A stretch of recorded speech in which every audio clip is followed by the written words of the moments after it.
చాలా మన ఇంట్లో ఉంటుంది అమెరికా, అదేమో రీసౌండ్ వస్తుందని లోపలేసి ఇవన్నీ ఛార్జింగ్ పెట్టాలి.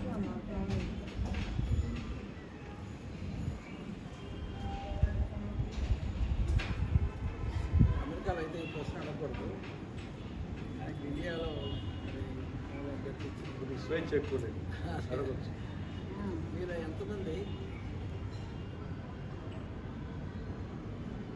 కాళ్ళనొప్పి సమస్యలతో బాధపడతారు? సరదాగా మాట్లాడుకుందాం, ఇక్కడేమి వాళ్ళకన్నా వెళ్ళకుండా తలనొప్పి సమస్యలతో బాధపడే వాళ్ళు కుటుంబం సార్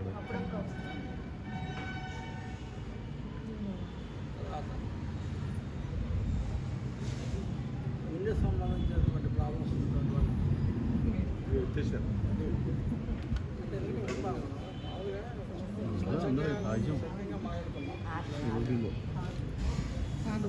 శ్వాసకోశ సంబంధించినటువంటి శ్వాసకోశం ముందుగానే పోయింది, 40 సంవత్సరాలు పట్టింది. అలానే జీర్ణకోశ సంబంధించినటువంటి మీరు చెప్పలేదు, మీరు అడిగితే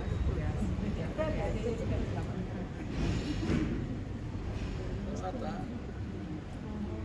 మూత్రపిండాలకు సంబంధించినటువంటి వ్యాధులు ఎవరన్నా మూత్రం ఎక్కువ రావటం, షుగర్లు బీపీలు ఉన్న వాళ్ళకి ఆటోమేటిక్ క్రియాటివ్స్ కిడ్నీ ప్రాబ్లమ్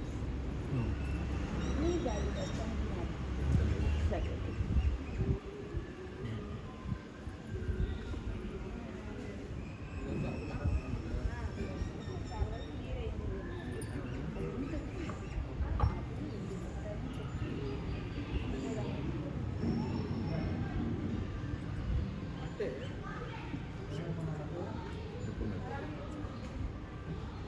ఈ తలనొప్పి,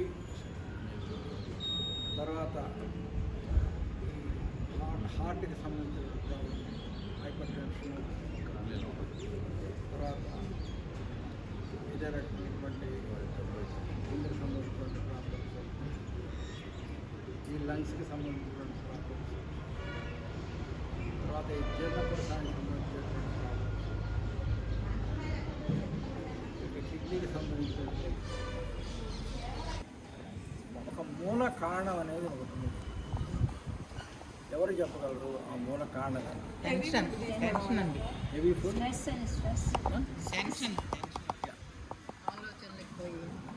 స్ట్రెస్ అండ్ టెన్షన్, ఇంకొకటి ఆలోచన. వీటన్నిటికీ మూల కారణం ఏంటంటే స్ట్రెస్ అండ్ ఆలోచన. రెండవ కారణం ఏంటంటే వారు చెప్పినటువంటి ఆహార అలవాటు. కాబట్టి ఒత్తిడి, రెండవది ఆహారపు ఒత్తిడి. ఎందుకు వస్తుందంటే ఆలోచనల వల్లనే ఒత్తిడి వస్తుంది. కాబట్టి ఆలోచనలు అనేదాన్ని కూడా ఒత్తిడిలో చేర్చవచ్చు. రెండో కారణం ఏంటంటే వారు చెప్పినట్టుగా ఆహారం, ఒత్తిడి, ఆహారం. మొన్న నేను యూనివర్సిటీకి వెళ్తే ఒక స్టూడెంట్ అడిగాడు, అంటే 22 సంవత్సరాలు 20 ఏళ్ళు కూడా ఉంటాయో ఉండవు ఆ అబ్బాయికి. ఇవన్నీ నేను చాలా ఒత్తిడికి గురవుతున్నాను, చేయవలసినటువంటి పని చాలా ఉంటుంది వర్క్, కానీ వర్క్ చేయడానికి టైం సరిపోవటం లేదు, టైం తక్కువగా ఉంది, చేయవలసినటువంటి వర్క్ ఎక్కువగా ఉంది. కాబట్టి నేను చాలా స్ట్రెస్కి గురవుతున్నాను, నన్ను ఏం చేయమంటారండి అని చెప్పి 20 ఏళ్ళు కూడా లేవు, 18 19 ఉంటాయి. ఆ క్వశ్చన్ వచ్చి ఏం చేయమంటారు సార్ అని చెప్పేసి నాకు చాలా బాధేసింది. ఇంత చిన్న వయసులో ఇటువంటి ప్రశ్నలు వేస్తున్నారు అని చెప్పి. వీటన్నిటికీ మానసిక ఒత్తిడి, స్ట్రెస్ అనేది చాలా మీ అందరిలో మానసిక ఒత్తిడి లేదు అన్నటువంటి వాళ్ళు ఎవరైనా చేయలేదు. మానసిక ఒత్తిడి లేదు అన్నటువంటి అస్సలు లేదు, జీరో. అంతపాటి గ్యారెంటీగా చెప్పు. Very good. ఇప్పుడు మానసిక ఒత్తిడి లేనటువంటి వాళ్ళు చాలా తక్కువ మంది ఉన్నారు, చాలా తక్కువ మంది. Very good. మానసిక ఒత్తిడి అనేది ఒక 3, దానికి సమాధానాలు ABC అని చెప్పి 3 చెప్తాను, ఏది కరెక్టో చెప్పండి. మానసిక ఒత్తిడి మనిషికి అవసరం అనేది ఏ. మానసిక ఒత్తిడి మనిషికి అవసరం లేదు బి. మానసిక ఒత్తిడికి మనిషి యొక్క జీవనానికి సంబంధం లేదు. ఈ మూడిట్లో మానసిక ఒత్తిడి మనిషికి అవసరము అనుకునేంత వాళ్ళు చేతులు. మానసిక ఒత్తిడి మనిషికి అవసరము. ఒత్తిడి అవసరం అనే వాటిలో నేను లేకపోతే అసలు పని జరగదు. ఓకే, అది మనం Next level కి వెళ్దాం. అది తర్వాత మాట్లాడదామమ్మా. ముందు అంతవరకు వస్తుంది. మానసిక ఒత్తిడి మనిషికి అవసరం అనుకునేవాడు ఒక్కడి చేతులు. మానసిక ఒత్తిడి మనిషికి అవసరం లేదు అనుకునేవాడు చేతులు. మానసిక ఒత్తిడి మనిషికి అవసరం లేదు. అంటే ఎవరో చెప్పాలి సమాధానాలు. అవసరం లేదా? ఏదో ఒకటి ఎన్నుకోవాలి కదా మార్గం. మానసిక ఒత్తిడికి మనిషి జీవితానికి సంబంధం లేదు అనుకునేవాడు చెప్పు.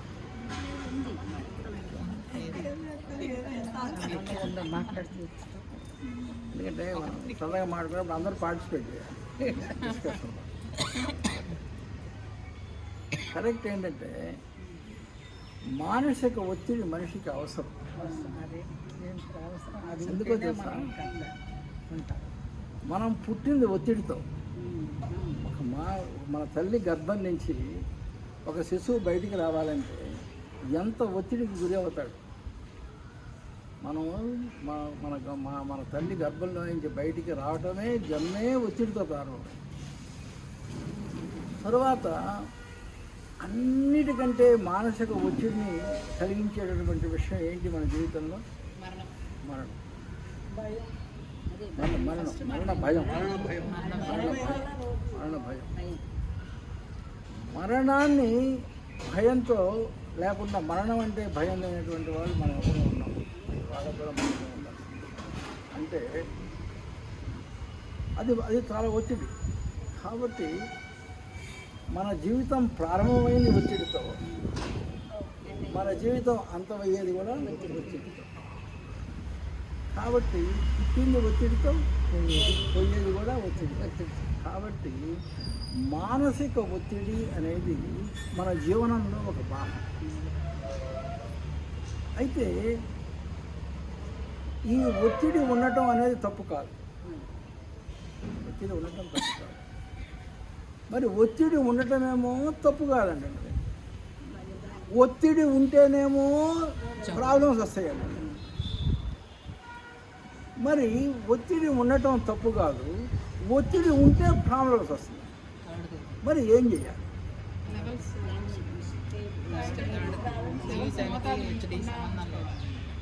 మోతాదు మించకుండా అంటే కొంతవరకు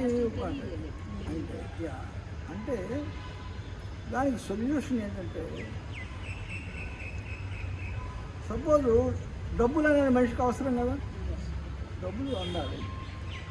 అట్ ద సేమ్ టైం డబ్బులు కనుక టూ మచ్గా కనుక ఉన్నా కూడా ఎట్లా పడితే అట్లా కనుక ఉంటే దేనికి పడితే దానికి ముందు ధరలు పట్టుకుని చెడిపోతుంది. కాబట్టి అప్పుడు ఏమంటారు, there is something called money management. ఉన్నటువంటి డబ్బులని మనం ఎలా సద్వినియోగపరుచుకోవాలి అనే విషయాల గురించి మనం ఆలోచిస్తాం. అదే అలానే ఈ ఒత్తిడి అనేది ఉండాలి. ఆ ఒత్తిడిని మనం ఉన్నటువంటి ఒత్తిడిని ఎలా మేనేజ్ చేసుకోవాలి అనేటువంటి విషయం మీద ఆలోచిస్తాం. కాబట్టి ఒత్తిడి ఉండటం అనేది తప్పు కాదు. ఒత్తిడి మనందరికీ ఉండవలసింది. ఒత్తిడి లేకపోతే మన జీవితంలో ముందుకు వెళ్ళలేం. మన జీవితంలో ఎదగాలి అంటే ఒత్తిడి అనేది తప్పనిసరి. కాకపోతే ఆ ఒత్తిడిని ఏ రకంగా మనము మేనేజ్ చేయటం అని తెలుగులో ఏమంటారు, మేనేజ్మెంట్ అర్థమవుతుంది కదా మనకి. కాబట్టి ఆ ఒత్తిడిని ఏ రకంగా మేనేజ్ చేసుకుంటాము అనేటటువంటి దాని మీద అర్థమైనా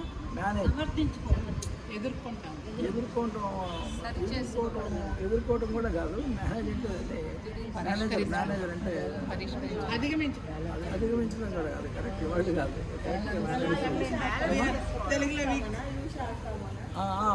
ఆ ఒత్తిడిని సద్వినియోగపరుచుకునేది ఎలా, ఆ ఒత్తిడిని మనం చక్కగా ఉపయోగించుకొని ఏదైతే మనం ఒత్తిడి మనకు ఒక వ్యతిరేక భావం ఉంది ఒత్తిడి అనేది, అలా కాకుండా ఆ ఒత్తిడిని మనకు అనుకూలంగా ఉపయోగించుకొని మన జీవితాన్ని ఎలా అభివృద్ధి చేసుకోవాలి అనే దాని మీద మన జీవితం అంతా కూడా ఆధారపడుతుంది. కాబట్టి ఒత్తిడి తప్పు కాదు, ఒత్తిడి ఉండాలి. కానీ ఆ ఒత్తిడిని ఏం చేయాలి?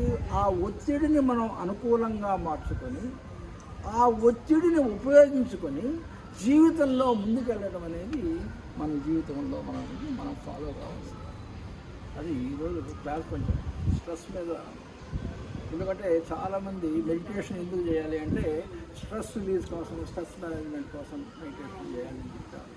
డాక్టర్ గారు కూడా చేయమని చెప్పారండి. బీపీ హైగా ఉంటుంది. యా యా హరిత మేడం అని మీకు తెలిసే రమేష్లో చేస్తారండి.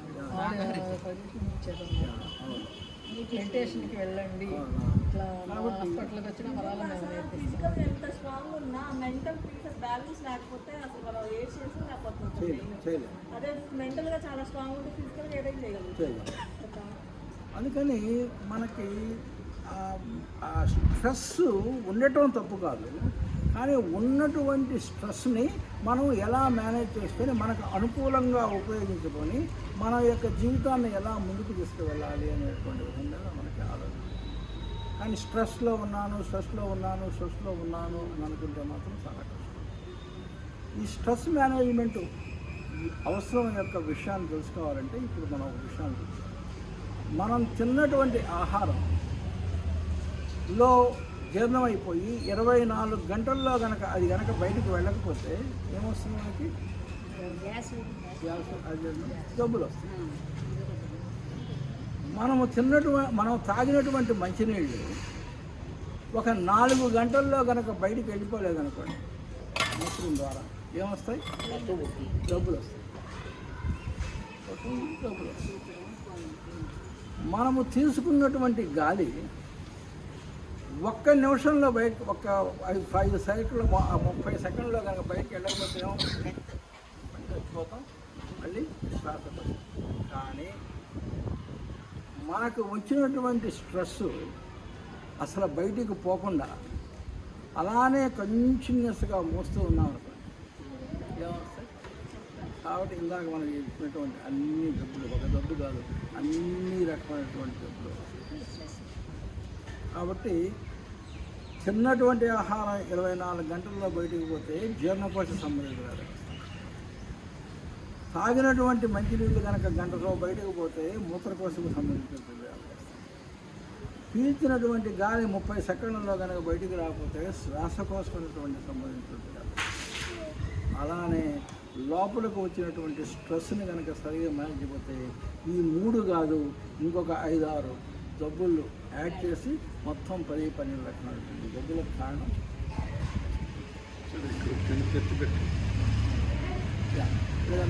ఉండకూడదు. అయితే అసలు ఏ కారణం చేత మనిషి జీవితంలో స్ట్రెస్ వస్తాయి అనేది చర్చ పెట్టి దాన్ని అసలు ఎందుకు వస్తాయి, ఇందులో సహేతుకమైన స్ట్రెస్సా, ఇది సహేతుకం కాని స్ట్రెస్సా అనేది మీ ద్వారా వాళ్ళతో మాట్లాడి తేలిస్తే మేము వింటాం. కాబట్టి మనం అనేది అంటే సహేతుకమైనటువంటి స్ట్రెస్, సహేతుకం కానటువంటి స్ట్రెస్. కాబట్టి అది నిర్ణయించాలంటే మీరు ఎవరో కొంచెం మాట్లాడాలి. అందరూ ఎవరి కారణం వాళ్ళు చెప్పండి చాలు. ఇప్పుడు ఏది స్ట్రెస్? మీరు చెప్పండి, స్ట్రెస్ ఎందుకు వచ్చింది? నాదైతే సార్, నాకు హస్బెండ్ పాస్ కదే, నేనే పిల్లల్ని టేక్ చేసుకోవాలి. ఇక వాళ్ళు టేక్ కేర్ దానిలో ఇది అయిపోవాలి, ఈ పని అయిపోవాలి, వాళ్ళ చదువులు అయిపోవాలి, వాళ్ళ పెళ్ళిళ్ళు అయిపోవాలి, అంటే ఫ్యామిలీకి సంబంధించింది. నేను as a mother and father. Targets sir main. Targets main. Target దేనికి? ఏ టార్గెట్? మనకు ఏదో ఒకటి పెట్టుకుంటారు, చేయగలవా లేదు. సరే, టార్గెట్ నువ్వేమో కుటుంబం నడపాలనేది టార్గెట్. ఇంకా కోరికలు కూడా ఒక రీజన్. కోరికలు ఇంకా అలా క్లుప్తంగా చెప్పండి అమ్మా. అంటే మనం కోరిక సెటిల్ అవ్వాలి అనుకుని వాళ్ళు సెటిల్ అవ్వకపోవడం కూడా వస్తాయి. ఎవరు అవ్వకపోవటం? మీరా అమ్మా? నాకు క్లియర్ కావాలి. మీరా పిల్లల? పిల్లలు గుర్తుపెట్టు. సెటిల్ అయ్యాక కూడా మళ్ళీ డిస్టర్బ్ అదే కొంచెం డిస్టర్బ్ అయిపోయింది. ఇంకా మీరెవరు చెప్పరా? డిస్టర్బెన్స్ స్ట్రెస్ చెప్పండి. ఏది మానసిక ఒత్తిడి రావడానికి కారణం? ఇందాక అందరూ స్ట్రెస్ ఉంది అన్నారు, చెప్పండి ఆ స్ట్రెస్ ఎందుకు ఉంది అని. అందరూ ఇందాక అందరూ ఏమన్నాం కదా, డిఫరెంట్ అది సమాధానం. ఇంట్లో కుటుంబం గురించే బాధలేదు. అమ్మా? ఇంట్లో కుటుంబం పిల్లలని ఆ, అది బాధ, కొంత డబ్బు గురించి. ఆ. అంటే కానీ ఈ టైంకి అయిపోవాలనుకుంటా సార్, నాకు అయితే అది స్ట్రెస్ మెయిన్ టైంకి. అంటే వీటన్నిటి వెనక మీరు చెప్పినటువంటి ఈ కారణాలు చెప్పారు కదా. కాబట్టి ఒకరేమో కుటుంబ సమస్యలు, ఇంకొకటేమో ఆర్థిక సమస్యలు, ప్రేమ కూడా పిల్లలు ఒక అతి ప్రేమలో కూడా ఒక యా, యా, అది ప్రేమ కారణం. ఒకటేమో అది ప్రేమ. జీవితంలో టార్గెట్ లాగా పెట్టుకొని ఆ జీవితంలో టార్గెట్లు మనం ఫుల్ఫిల్ కాకపోవటం అనేది ఇంపార్టెంట్. కాబట్టి వీటన్నిటికీ నీ ఒక దాంట్లోకి చేర్చి ఒకే సమాధానం చెప్పాలి అంటే ఏంటో సమాధానం? ఆలోచన లేకుండా ఉండాలి. కోరిక. స్ట్రెస్ ఇవన్నీ మనం కోరుకుంటున్నాం కదా, కోరుకుంటున్నాం. కానీ కోరుకుంటే తప్పు కాదు కదా. కానీ స్ట్రెస్ ఎందుకు వస్తుంది కోరిక స్ట్రెస్గా ఎప్పుడు అవుతుంది? అది కోరిక కోరుతున్నాం, కోరిక కోరటం స్ట్రెస్ కాదు. ఆ కోరిక నెరవేరకపోవటం లేదు. కాబట్టి అప్పుడు మనకి ఒత్తిడి కలుగుతుంది. అందుకే కోరిక కోరుతున్నాం, నేను అటు కూర్చొని కూర్చో ఏంటి సార్? అంటే వాళ్ళ తరఫున మాట్లాడదాం. వీళ్ళు నోరు తెరవట్లే, ఏం చేసేది మరి? చెప్పాం కదా సార్, కోరిక అనే ఆన్సర్ చెప్పాను కదా. ఇంకా అసలు ఎంత ఉందనుకున్నారు? ఈ టాపిక్ ఏందనుకున్నారు మీరు? వారం రోజులు పట్టిద్ది. డాక్టర్ గారు దబాయించలేకపోతున్నాడు. ఏం లేదు, ఇప్పుడు నేను అటుండి మాట్లాడుతున్నాను. చెప్పండి. ఇందులో పనికొచ్చే కోరిక ఏది? నా ఒళ్ళు బాగుండాలి, నా ఆకలి తీరాలి, నా భార్య మట్టుకు బాగుండాలి, పిల్లలు బాగుండాలి, తప్పులేదు. పిల్లలకు పెళ్ళిళ్ళు అయినా తప్పులేదు. వాళ్ళ ముడ్డి మూతి కడగటానికి వెళ్తాము. అప్పుడు ఆయన చెప్పారు, అసలు ఈయన చెప్పలట్లో ఆయనకు ఆ గమనం ఉంది బాగానే. ఆయన అన్ని వదిలేసుకొచ్చిన ఆయన అక్కడెక్కడో ఉన్న పిల్లలు డిస్టర్బెన్స్ ఫీల్ అయ్యారని చెప్పి వారు టెన్షన్ ఫీల్ అయ్యి ఒంట్లో తెచ్చుకున్నారు. చూడగానే చెప్పొచ్చు. వాళ్ళ కర్మ చక్రం వేరు. వాళ్ళు మన మాట వీరి మాట వింటారేమో అడగండి. ఒక్కళ్ళు వింటారు. పుట్టిన పిల్ల కూడా ఇష్టం లేకపోతే పాలు తాగించిన ఎవరు వల్ల కాదు. అటువంటిది పిల్లలకు పెళ్ళిళ్ళు అయినాక రెక్కలు వచ్చి వెళ్ళేటప్పుడు నీ నువ్వు కొట్లాడాలని చెప్పాలి. కానీ ఇక్కడ కూర్చొని అక్కడ ఉన్న వాళ్ళ గురించి షుగర్లు బీపీలు తెచ్చుకోవటం అది సరైన కోరిక ఏమ్మా? అది సరైన కోరిక కాదు కదా. భార్యాభర్తలు ఎప్పుడు కలిశారు? అది బాధ్యత అనుకోవచ్చు కదండి. బాధ్యత దగ్గరకు వచ్చినప్పుడు మన మాట వాళ్ళు వినేటప్పుడు మనం బాధ్యత తీసుకోవాలి. వాళ్ళు అక్కడ ఏం చేస్తారో తెలియదు, కనీసం శాంతం చెప్పరు. మనం ఆడికి వెళ్తే తలిపేసి సినిమాకి వెళ్తారు. ఇప్పుడు ఈ పిల్లల వారి కొట్లాడి బయటికి పంపింది కదా, వాళ్ళు సినిమాకి వెళ్తే ఇంట్లో పెట్టి గడేసుకొని వెళ్తారు. ఎందుకంటే బయటికి ఎవడన్నా వస్తాడు అమెరికాలో. మేమైతే ఓపెన్గా చెప్పాము, మేము సినిమాకి రాము, మీ తాళం వేసుకెళ్ళండి అని. ఇంట్లో టీవీ ఆన్ చేసుకుని మాకు నచ్చినవి చూసాం. అక్కడ ఏంటంటే సహేతుకం కాందా అనేది తేల్చాలి. రోగాలు తగ్గాలంటే ముందు ఏది కోరుకుంటే మన పరిధిలో నా శరీరం ఇబ్బంది పడుతుంది నన్ను చూసేవాళ్ళాడు. ఓకే, అక్కడ కూడా చెప్తా నేను చెవట్లా. మీ తరఫున నేను మాట్లాడుతున్నా. మళ్ళీ మీ తరఫున నేను మీ స్పీచ్ కాదు ఇది, మళ్ళీ మీకు అడ్డం వచ్చినట్టు తర్వాత మీరే చెప్పాలి. వీటన్నిటికీ నేనేం చేస్తానంటే, నాకు 1 కిలో బంగారం కావాలంట, నా మనవరాలకు 1 కిలో కావాలా, నా మనవరాలు కోటీశ్వరుడు మొగుడు రావాలా, అది ఇప్పుడు నా మాట ఎందు. ఈ కోరికలు కదా మనం నాశనం చేస్తున్నాయి. మరి ఎన్నప్పుడు వాళ్ళ కోసం మీరెందుకు టెన్షన్ పడుతున్నారని నేను క్వశ్చన్ వేసి మాట్లాడు. ప్రేమ అది మోహం, అది ప్రేమ ఎట్టయిద్దమ్మా? నువ్వు పెంచావు ఈ జీవరాశుల్లో మనిషి తప్ప ఏ జీవైనా సరే అది తర్వాత ఎగరటం మొదలెడితే వెళ్ళిపోతుంది, ఉండదు. దానికల్లి చూడదు. కోడి పిల్లలు కూడా కొద్దిగా పెద్దవి కాగానే కోడి వదిలేస్తుంది. అవునా కదా, మనం ఎందుకు అంటించుకొని పోలేకపోతున్నాం? వాటికన్నా ఎక్కువ ఆలోచిస్తున్నాం కదా. మరి వీటిల్లో సహేతుకమైన కోరికలు ఏంటో చెప్పండి. అయిపోయింది నా పని డాక్టర్ గారు, మీరే.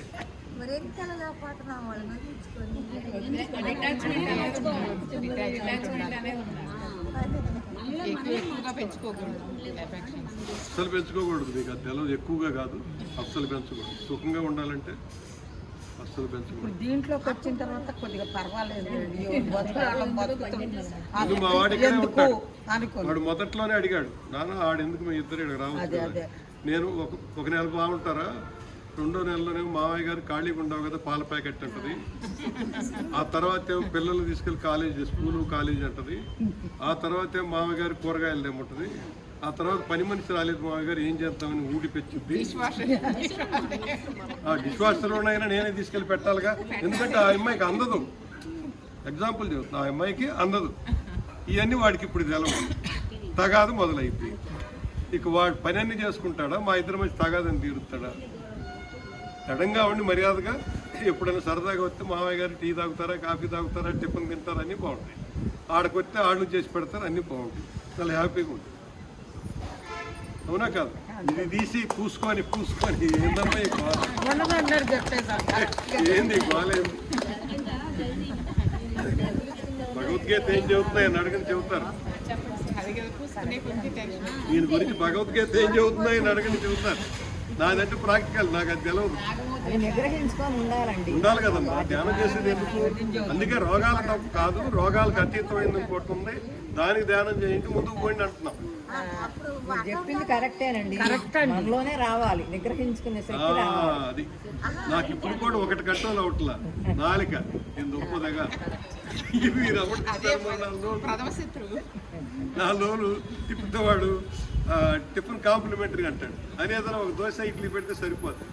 ఒక దగ్గర కట్టి పొక్కలు ఉంటుంది, ఇంకో దగ్గర స్వీట్ ఉంటుంది, ఇంకో దగ్గర ఇడ్లీ ఉంటుంది, మళ్ళీ సాంబార్, ఇన్ని ఉంటాయి. ఒక్కోటి తింటేనే పొట్ట పనికిరాదు. అట్లాంటి సారీ టాపిక్ ఇచ్చా, మీరు ఇక మీ ఇష్టం. లాస్ట్లో డిస్కషన్ లాస్ట్లో చేద్దాం.